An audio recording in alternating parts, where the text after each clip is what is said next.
Welcome to Screw the Commute, the entrepreneurial podcast dedicated to getting you out of the car and into the money. With your host, lifelong entrepreneur and multimillionaire, Tom Antion. Hey everybody, it's Tom here with episode 747 of Screw the Commute podcast. Now in this episode, I'm going to try to save you legal trouble that you might never see it coming even, okay? Some of it's legit, but some companies may just be trying to scare you to pay up for legal stuff. All right, that's today's episode. So now I hope you didn't miss episode 746. That was multiple and bulk sales.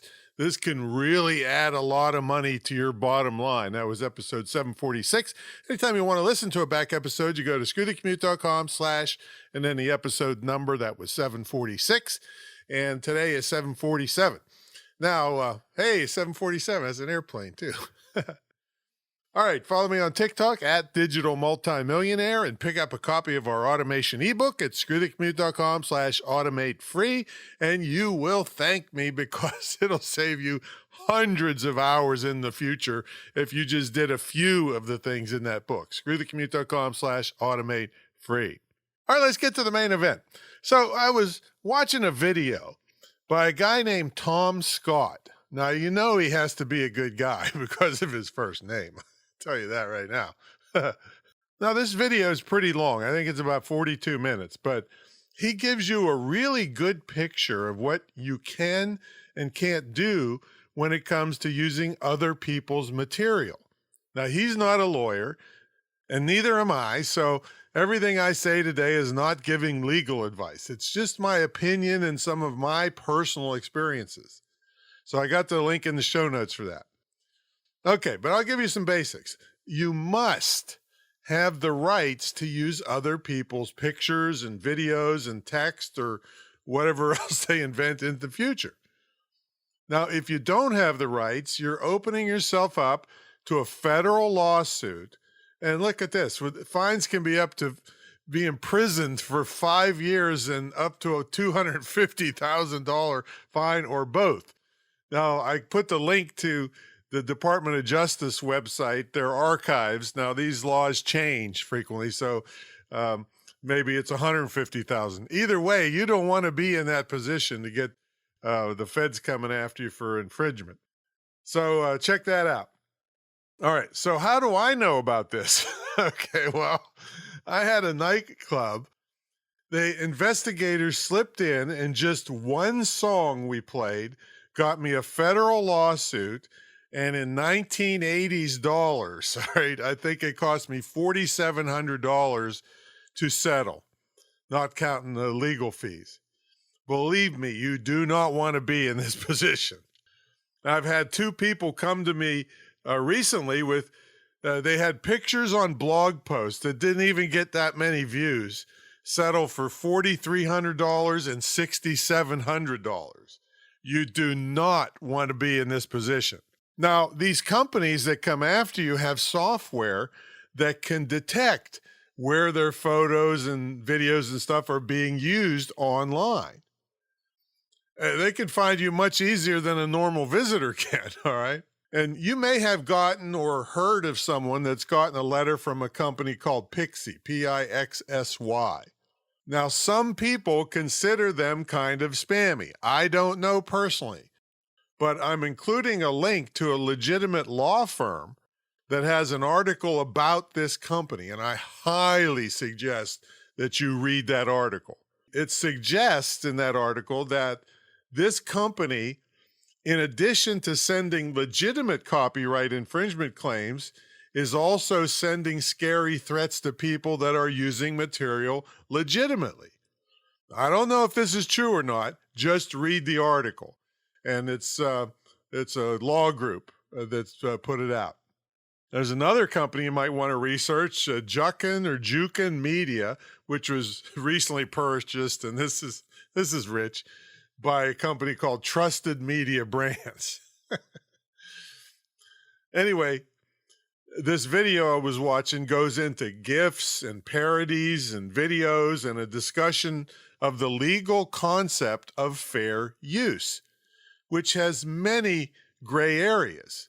See, fair use says you can use a little bit of someone else's work. And so I put another link to copyright.gov, and this is what I'm going to read you now is directly from their website. Fair use is a legal doctrine that promotes freedom of expression by permitting the unlicensed use of copyright-protected works, listen to this, in certain circumstances. Okay. Well, good luck trying to figure out what those circumstances are. And even if you're totally within them, the copyright holder can still sue you. See, that's what I'm saying about this minefield of copyright infringement. You can be totally right and still lose a lot of money in legal fees.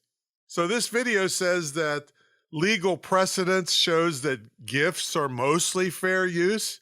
But again, do you really want to chance it? Now, thank God I had the sense to not, N-O-T, distribute some hilarious parodies that I wrote where I just changed the words to highly recognizable songs. Well, guess what? Apparently this is not cool at all, and I thank God I didn't put them out. I mean, even the parody artist Weird Al Yankovic licenses songs, which is much cheaper to him in the long run than defending even one lawsuit. So I have a rule of thumb, or I guess that's my opinion, that when the legal system comes to you, or maybe say at you, all right, it's going to be a bad day for you, or a month, or a year, or even multiple years. So try to avoid that situation. So what do you do about this? Well, get legal advice on anything that's iffy and get it from an IP attorney that gives you a level of protection in there. You can also purchase licenses to stuff you want to use. You can also use sites that clearly state in their terms of use or service that you can use the intellectual property for commercial purposes, and make sure you know if you have to give attribution to the person that created the intellectual property or not, and whatever their terms are, follow them. One of the things I do is I purchase a yearly subscription to clipart.com, and it has millions of photographs and cartoons and clip art that I can use without worry about copyright infringement. I use that subscription all the time. I buy it every year, and it's cheap. I also like Pexels, Pexels.com, for gorgeous photographs. I've used them in my quizzes for my school. It's imtcva.org/quiz, where it's a college ripoff quiz. So I love that site. And there's a bunch of others that you can use for free images and stuff. But just make sure, no matter who it is or what site it is, you read their terms of service. I'd say print them out and keep a copy, because still somebody could come after you. You just never know. Now, my big overall suggestion is to use your own stuff. This kills, well, let's say 2 lawsuits with 1 stone. Okay. First, there's a big backlash against stock photos. The one with the obligatory Asian person and black person, and I don't know, now it'll be transgender person and 500 non-binary people. I don't know nowadays. But the thing is they're obviously stock photos that make your company look vanilla and like everyone else's site. And also, it gets you out of problems with copyright infringement. But listen to this, up to a point if you use your own stuff. So I want you to use your own stuff, but you still got to be careful with that too. For instance, you can't go to Sedona, Arizona, take pictures of you in front of the Red Rocks, and then use them for commercial purposes, even though you took the photos. All right, so you got to check all the time to make sure you're not infringing.